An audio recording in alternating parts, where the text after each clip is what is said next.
Close your eyes and imagine this for just a moment. Picture a world with no maps, no glowing GPS, no folded atlases, not even a simple road sign. Only endless land and sea stretching out in every direction, and you, trying to remember where the river bends or where the hill with the oak tree stands.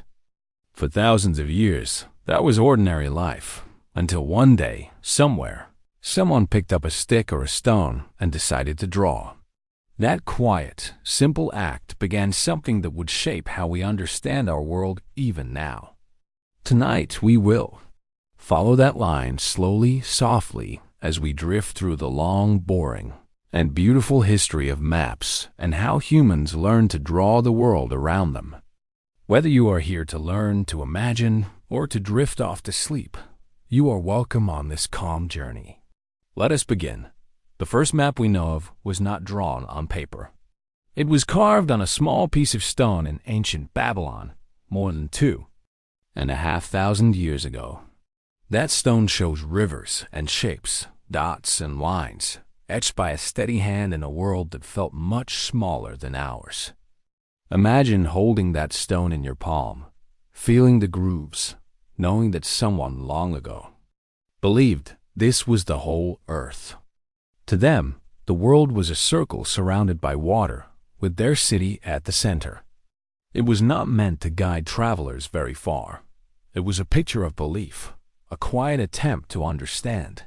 The Babylonians looked out at their fields, their walls, their distant hills, and thought, we can hold this in our minds, we can mark it.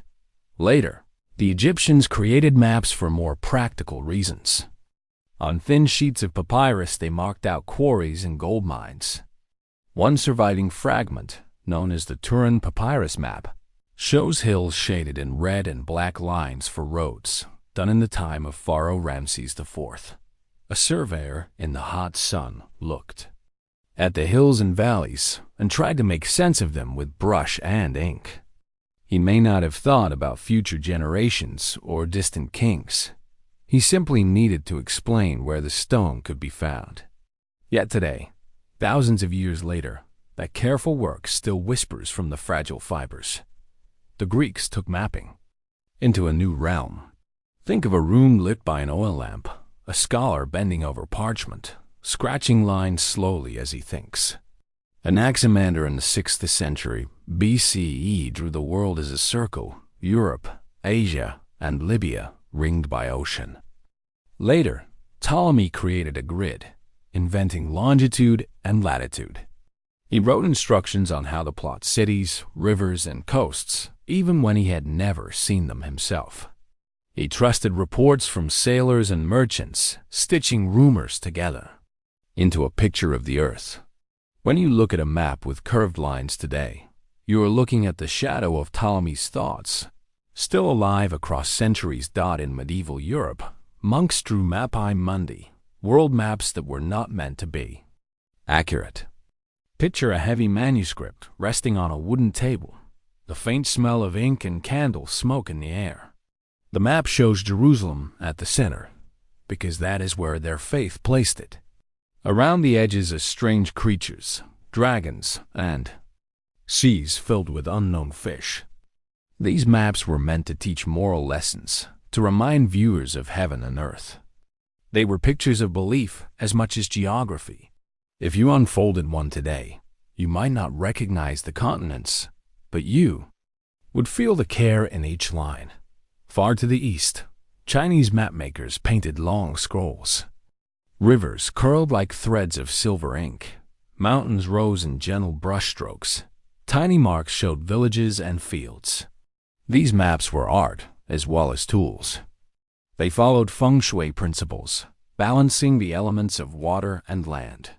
They were meant to be read slowly, rolled out a little at a time. Imagine standing over such a scroll, tracing your finger along the path of a river, your mind wandering as the gentle landscape unfolds. In the Islamic world, scholars created some of the most detailed maps of the medieval age. Al-Idrisi, working in the 12th century for a Sicilian king, made a silver disc etched with coastlines and cities, drawing on knowledge from travelers across Africa, Asia, and Europe. His world map, the Tabula Rogeriana, feels alive even now. Rivers winding like veins, mountains like folded cloth. He worked carefully, blending science and art, turning stories into a shared picture of Earth. Time moved on. The age of exploration arrived. Picture the deck of a wooden ship at dawn, a sailor unrolling a chart on the damp planks, the inked lines smudged by salt water. These early sea maps, called portolan charts, were covered with compass roses and lines like spiderwebs, guiding ships across unknown waters. Some maps were wrong. Some coastlines were imagined, drawn from rumors of distant lands. But they were better than nothing. A sailor in a storm might grip such a map like a prayer, hoping the next headland would appear where the ink said it would dot as centuries passed. Maps became tools of empires. Colonial powers drew straight borders across deserts and forests, often without walking those lands, carving territories with rulers and pens. Imagine a quiet office with men in stiff coats leaning over a large sheet, drawing a line that would divide lives for generations. Those maps still exist, folded and fading, tucked into archives, each line carrying a story of power and distance at the same time. Cities were growing, roads twisting and railways spreading like veins. Atlases were printed in thousands, there, pages colored in gentle pastels. In Victorian homes, a family might gather around a globe, turning it slowly, pointing at names that sounded like magic. Zanzibar, Patagonia, Samarkand. These maps were gifts of imagination, helping people dream of places they would never see in the 20th century. Airplanes and satellites changed mapping forever. Photographs from above revealed shapes no one had guessed. Coasts were corrected, mountain heights measured precisely. Maps became layers of data, no longer just lines but weather, elevation, population. Think of the glowing screens we hold now. Blue dots moving along digital roads, guiding us turn by turn. Yet even with all this technology, the old maps remain. In museums and libraries, in drawers and attics, rolled up and yellowed, carrying the quiet work of unknown hands from long ago. The history of maps is not dramatic. It is not filled with battles or speeches. It is filled with people pausing to look at the world and try to understand it. A Babylonian carving a stone, an Egyptian scribe under a hot sun, a Greek scholar by lamplight, a monk with a quill, a Chinese artist with soft brushes, a sailor unfolding a chart in a storm, a Victorian child spinning a globe. Each one adding a line, a mark, a thought.